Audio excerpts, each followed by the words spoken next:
मेरी बात सुन लो, आपका समय अब समाप्त हो गया है। 26 में भारतीय जनता पार्टी की सरकार बनने वाली। बॉर्डर पर भूमि नहीं देते हो क्योंकि घुसपैठ चलती रहे, आपकी वोट बैंक बढ़ती रहे और आपके बाद आपका भतीजा भी मुख्यमंत्री बनता रहे। भाइयों बहनों, ये होने वाला नहीं। आने वाले चुनाव में ऑपरेशन सिंदूर पर सवाल उठाने वाली ममता जी को सिंदूर की कीमत बंगाल की माताएं बहनें जरा समझा दे, सिंदूर का अपमान करने का क्या मतलब। ममता दीदी आई और उन्होंने ये महान बंग भूमि को आज घुसपैठ, भ्रष्टाचार, स्त्रियों पर अत्याचार, अपराध, बम धमाके और हिंदुओं के साथ दुराचार का केंद्र बनाकर रख दिया है। दुराचार का केंद्र बना। भाइयों बहनों, यही बंगाल में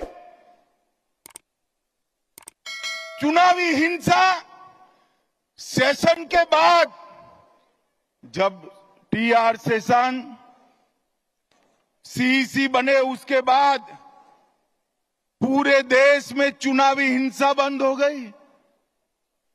मगर ये बंगाल है जिसमें चुनाव के वक्त और दीदी को विजय मिलने के बाद सैकड़ों भारतीय जनता पार्टी के कार्यकर्ताओं को मौत के घाट उतार दिया जाता है।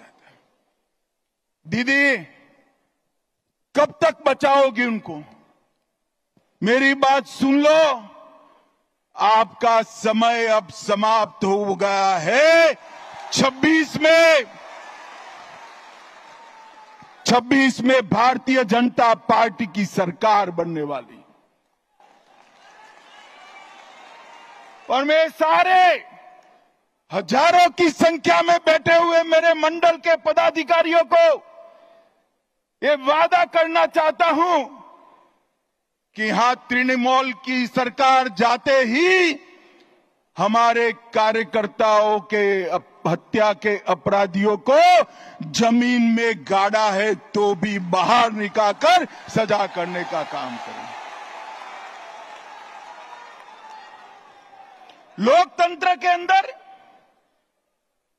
हिंसा कभी शोभा नहीं देती है। दीदी, हिम्मत हो तो हिंसा के बगैर, रैगिंग के बगैर चुनाव कराकर देखो। आपकी खुद की जमानत ये बंगाल की जनता जब्त कर लेगी। और भाइयों बहनों, वोट बैंक की तुष्टीकरण ने वोट बैंक के लिए पतन की सीमा ये ममता बनर्जी ने पार कर दी। अभी कुछ दिन पहले पहलगांव में पाक प्रेरित आतंकवादियों ने हमारे निर्दोष नागरिकों को, यात्रिकों को धर्म पूछ कर परिवार के सामने मार दिया। मुझे बताओ बंगाल वालों, वो पाक प्रेरित आतंकवादियों को सजा देनी चाहिए या नहीं देनी चाहिए? अरे जोर से बोलो, देनी चाहिए या नहीं देनी चाहिए? मोदी जी ने ऑपरेशन सिंदूर किया, ठीक किया या नहीं किया? भाइयों बहनों, हमने सर्जिकल स्ट्राइक करी, एयर स्ट्राइक करी और अब ऑपरेशन सिंदूर कर 100 किलोमीटर अंदर जाकर उनके हेडक्वार्टर को ध्वस्त कर दिया। सैकड़ों आतंकवादी मौत के घाट उतार दिए गए और दीदी के पेट में दर्द होता है। दीदी, इतना दर्द बंगाल का यात्री जब वहां मारे गए तब किया होता तो ठीक था। उस वक्त कुछ नहीं बोला। और मोदी जी ऑपरेशन सिंदूर कर यहां आए तो एक घटिया सा राजनीतिक बयान देकर ऑपरेशन सिंदूर का विरोध किया। मैं आज ममता दीदी को कहने आया हूं, आपने ऑपरेशन सिंदूर का विरोध नहीं किया, आपने इस देश की करोड़ों माताओं बहनों की भावनाओं के साथ खिलवाड़ किया है, खिलवाड़ किया।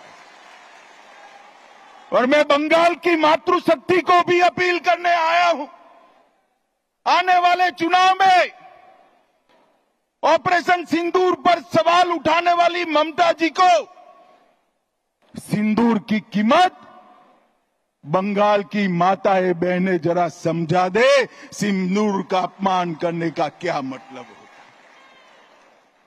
भाइयों बहनों, 1990 से ये देश आतंकवाद झेलता है। 40,000 से ज्यादा लोग आतंकवाद की भेंट चढ़ गए।